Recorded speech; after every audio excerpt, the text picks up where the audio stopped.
Welcome to the Dakota Digital Film Festival preview show. Today we are here with Carson Nordgaard. He is one of the co-directors of This Is Our Country, the director's cut of that actually, and that is one of the films that we'll be previewing here in Bismarck, downtown Bismarck, at the beautiful Belmehus Auditorium at 7 p.m. April 25th. Make sure to get your tickets. It is going to be very worthwhile. This film in particular is really special. It is homemade. The music is homegrown right here in North Dakota. The filmmakers are right from Bismarck. And it is about a subject so crucial to North Dakotans and what is happening to our landscape and all these issues that you hear talked about. Well, these guys present it from the perspectives of North Dakotans. So Carson, tell us a little bit about this film. How did it come about?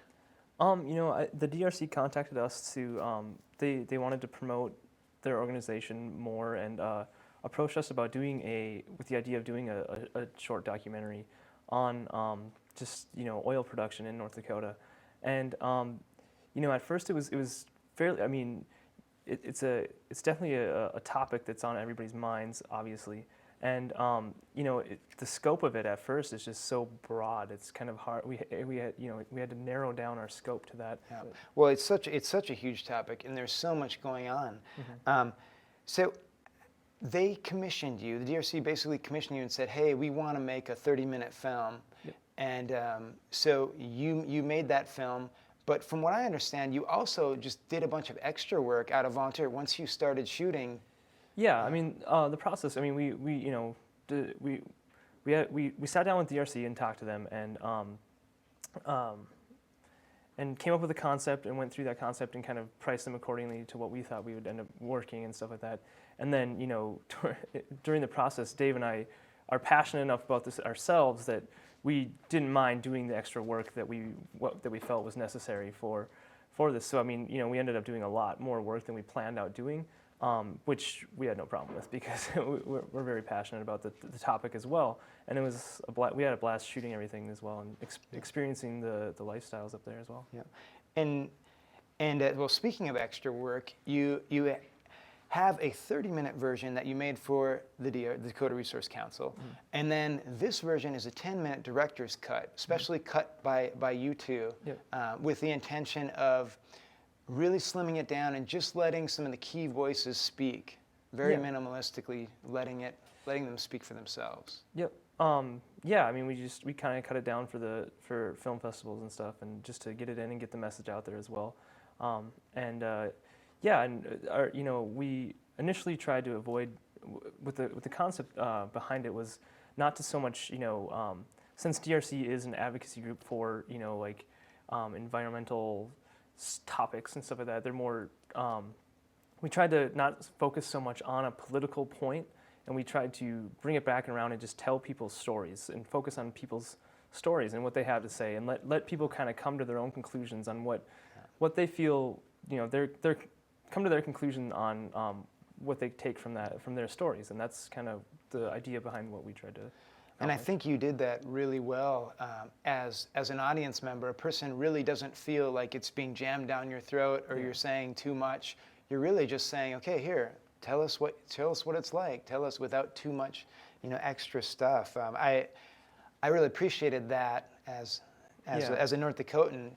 Let's just strip all the politics off this for a moment and let's hear these people's voices and their stories themselves. Yeah. And yeah, that's what we try to do. And it's not that the film is without, facts and stuff like that, yeah. But it's just not, we try to not make it a very aggressive, these facts are this and this sucks. We just try to show people in their environments and, what it's like up there. Yeah, and the film's title itself is from the words of Teddy Roosevelt, and there's that beautiful quote at the end where you see Teddy's words. I think he would be very proud of this film on many levels.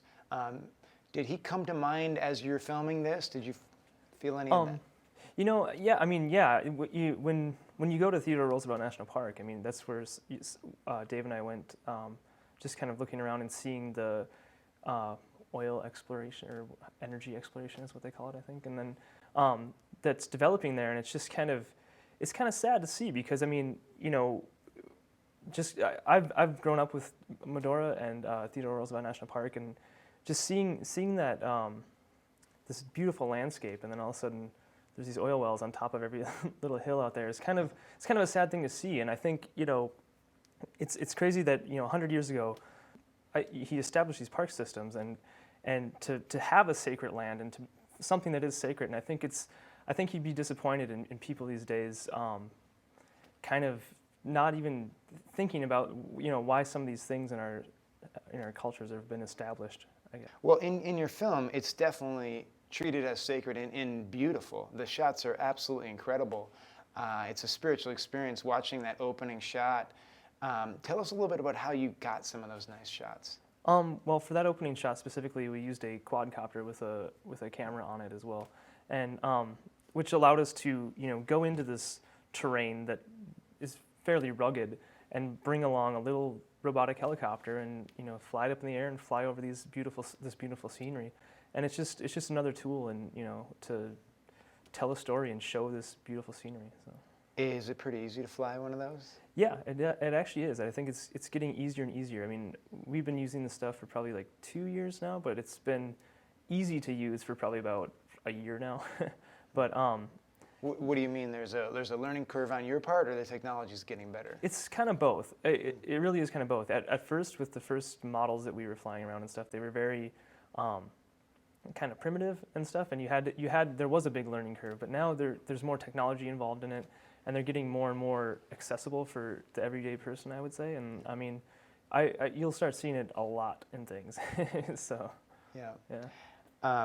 So did you have to become a weather person in order to navigate the winds and the atmosphere out there? Honestly, yeah. I mean, lately whenever I check the weather, I check the wind speeds as well. But as technology increases with these things, like I was just flying it yesterday, and I mean, it was like 25-mile-an-hour gusts and stuff, and I thought it wouldn't hold up, but it was holding steady. So yeah, they're getting pretty good. And what other kind of gear did you use? It looked like there was either a jib or a slider. I couldn't. Yeah, we use, I mean, whatever we can get our hands on to enhance the shot. I mean, we used anything from jibs and cranes to sliders. The cameras we shot with are DSLRs, just because they were, what we use and what we have access to. And sure. And you have the great lens choices and that very nice depth of field that you guys use really well. Yep. And for any of you who are just joining us right now, we're here with Carson Nordgaard, co-director of This Is Our Country, and this is the director's cut of that film, beautiful exploration of the Bakken oil fields in western North Dakota. It is one of the 12 films that will be premiering here the director's cut will be premiering. The longer version is already been out there and circulating, the 30-minute version. The director's cut will be premiering here at the Dakota Digital Film Festival at the Belle Mayhews Auditorium, downtown Bismarck, 7 p.m. Friday, April 25th. And you can still buy tickets. They're only $15. You can go to dakotadigitalfilmfestival.org, our website, and there's a button right there. You can get them online, or you can call 258-8767.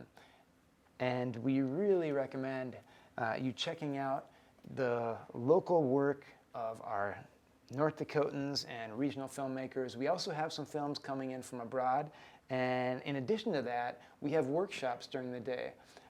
Carson has been to both of the first two film festivals, and you were a presenter at last year. Just last year. Yep. Okay. So tell us a little bit about the workshops and what people can expect. Well, I personally enjoy the workshops myself, just watching them. It's great to keep learning, and I love watching everybody else's workshops, and it's great. As far as doing the workshops, I felt it was a great experience just to get on stage, share my knowledge with other people, especially younger people. You invite the high schools around the area and stuff to come, and the colleges and stuff, and it's great to share my knowledge with those people and hopefully inspire some more great filmmaking to come in the years. So. Yeah. I know last year your DSLR versus traditional video cameras was a really, really popular workshop and really informative. I learned a lot about the differences between those. And your partner, we've been totally ignoring him, the co-producer and co-director, I should say, Yeah. of this film, Dave Dybel. Tell us a little bit about your guys' business, your work relationship. We started 2 years ago in July, and we'd worked together at a production agency before that, and decided, let's just go out and do this on our own. And it's something I've always wanted to do, and I think Dave's wanted to do it as well. Something we both always wanted to do, and started our company. It's been 2 years now. It's been going strong and been very positive ever since we started. So. And it's DNN Cinematics. Yep, DNN Cinematics. D for Dave Dybel. Yep, and then N for Carson Nordgaard. So, yep. Okay. Yep. Great. And do you two work like alone then? It's normally like a two-man crew, or do you also hire in some gaffers or different people to? Yeah, it's mostly just me and Dave. I mean, we do everything, and there's not really like designated roles. I mean, we kind of take on our roles here and there, but we both do pretty much everything. So. But sometimes if we need help or something, we'll hire someone else to come help us out or something. If we definitely need another person on a shoot or something, we've hired some people in the past and stuff.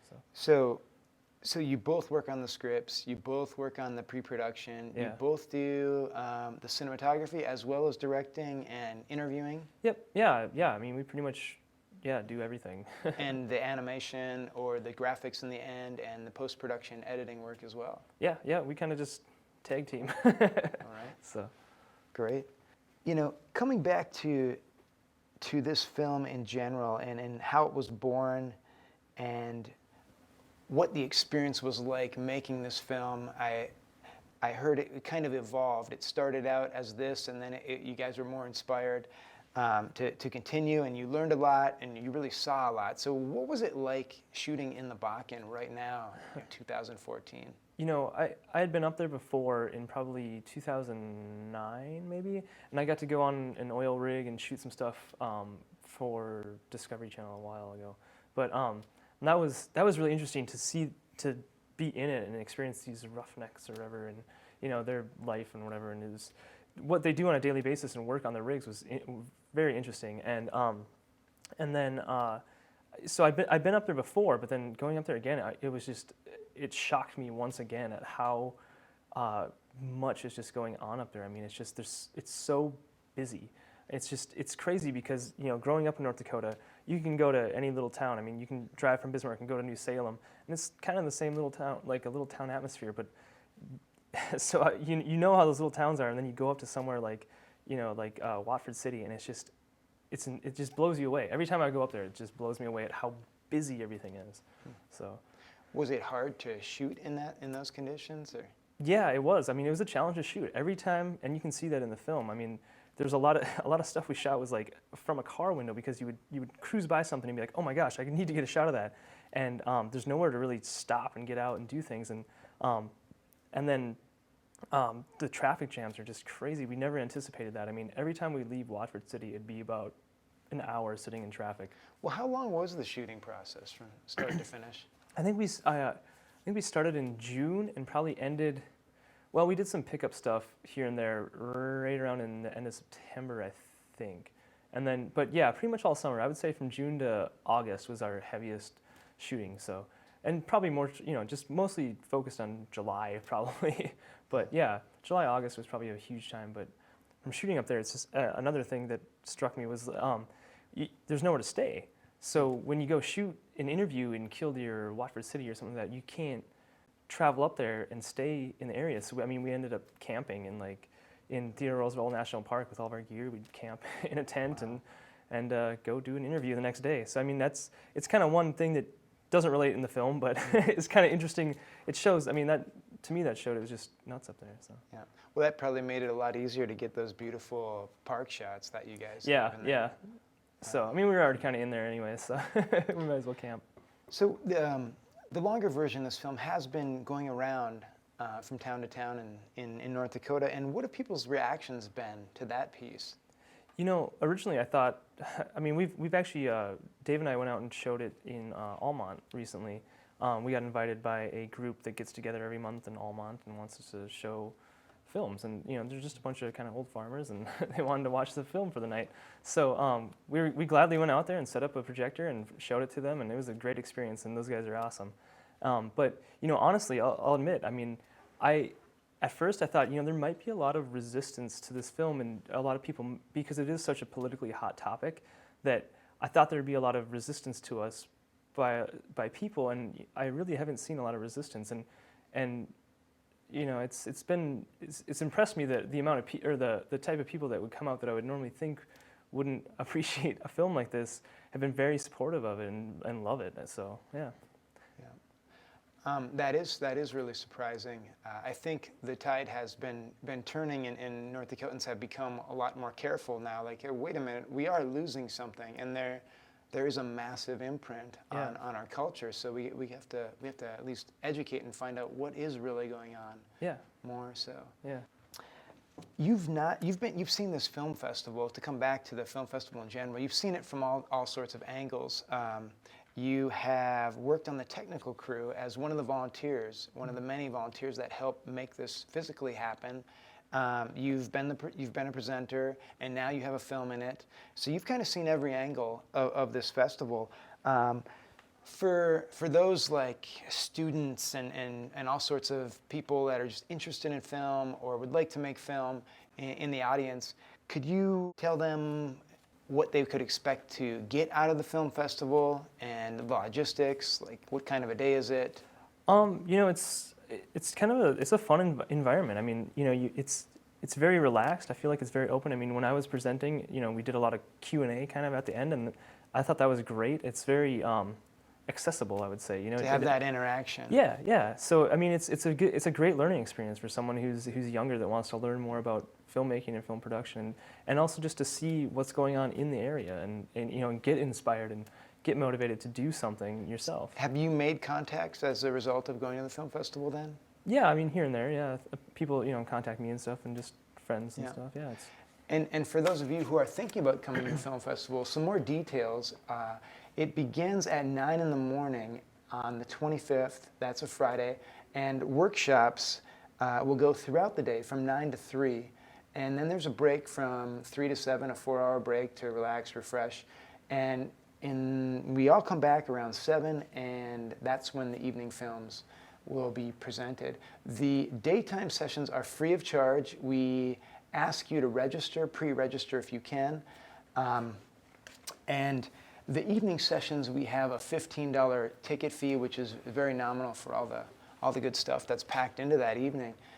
And we really recommend you to come, support our local filmmakers. We are just wrapping up here with Carson Nordgaard, who's been gracious enough to come on our show. He is one of the co-directors of This Is Our Country and the director's cut version. And one last question for you, Carson. What do you have planned for the future? Are we supposed to be expecting or kind of waiting for something? Are you moving towards a feature-length film, or? Dave and I have tossed around a couple ideas of stuff we want to do. We're very busy with our production company as well, paying the bills and stuff, but there is a lot of passion projects that we want to work on. And, I toss around ideas myself, and it's actually honestly been a problem for me, my entire life, trying to get that right film that I want to make or whatever. But, we've talked about maybe making some sort of short film, or we've thrown around a couple documentary ideas as well. There's a couple short documentary ideas that we've tossed around, and one that's more of like a feature-length type thing that we'd want to do, but there's nothing really nothing's really gaining traction as of now, but there's some ideas floating around. So. Yeah, and DNN Cinematics is definitely growing. It's getting nicer. Every time I stop by the studio downtown here in Bismarck, there's always something new, some new gear, new lights or something cool to look at. So it's great to have you as part of our local filmmakers community, and thank you for coming on the Dakota Digital Film Festival preview show.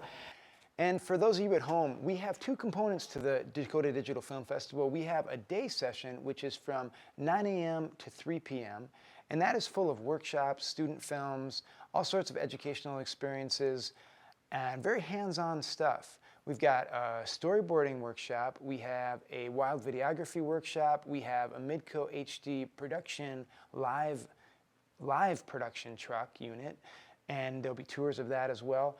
And we have a mockumentary versus documentary presentation by some Fargo filmmakers. It's going to be a really great show, and it is free of charge, 9 a.m. to 3 p.m. Friday, April 25th. Free of charge day session. Come join us. All we ask is that you register in advance, and you can do that by going to the DakotaDigitalFilmFestival.org, or you can call 701-258-8767 and get your name on the list. If you don't register, though, you still can stop by. We're just going to ask you to check in, and we'll get you registered on the spot. So it's really an extraordinary experience. The other part is the evening sessions, and that is at 7 p.m. We have the best short films of the Dakota Digital Film Festival for 2014. The screenings start at 7 p.m. A lot of the filmmakers will actually be there present, and they will come up on stage and have a short Q&A after. And it is going to be a wonderful experience. We really recommend you come check it out and support your local filmmakers. And we will conclude here by watching a trailer, very short little cut of This Is Our Country. So enjoy. Cool. We're being sacrificial lambs for the rest of the country. And it's a different North Dakota. I still am concerned. I see the costs. I see the red squares covered by black. I shouldn't let it bother me like that. Words from the past don't sting like they used to. Oh, I think we're meant to last. It was the way America was supposed to be, and now come look at it. And it's all for oil. All right, and thank you at home, all you viewers who have watched this preview show. We will give you some more information here in this outro as to where you can get tickets, and we look forward to seeing you April 25th at the beautiful Belmejos Auditorium in Bismarck. Thank you.